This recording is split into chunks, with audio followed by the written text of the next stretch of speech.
Durant cette formation Blender 3.3 Atelier de sculpture présenté par Alform.com, nous réaliserons un buste d'une sculpture mettant en œuvre les outils de sculpting, les proportions du visage, ainsi qu'un peu d'éclairage et de texturing.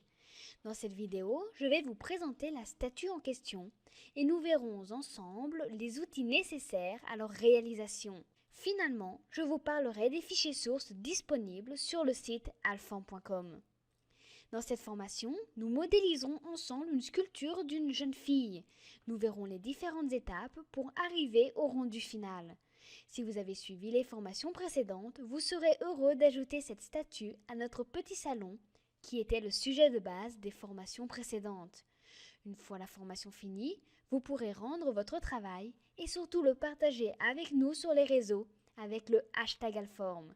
Je serai heureuse de voir vos créations et d'échanger avec vous. Pour suivre cette formation, vous aurez forcément besoin de Blender 3.3 ou plus. Si vous avez suivi l'une des formations précédentes, vous savez déjà que Blender est un logiciel gratuit et open source disponible sur tous les systèmes. Il est, comme vous le savez déjà, le couteau suisse dans le monde de la 3D. Autre chose d'important qui ne doit pas être négligé. Pour que Blender fonctionne, votre ordinateur doit être âgé de moins de 10 ans et avec une carte graphique compatible avec la 3D. Vous trouverez les détails sur blender.org.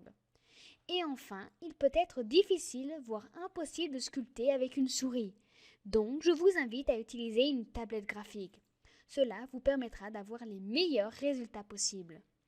Concernant les ressources, vous trouverez les fichiers sources de chacune des vidéos sur alform.com en téléchargement. Pour certains d'entre vous, vous aurez déjà le fichier de base, car nous l'avons créé ensemble dans les formations précédentes. Pour les autres, aucun problème, car vous trouverez le fichier dans Ressources et vous aurez juste à allumer Blender.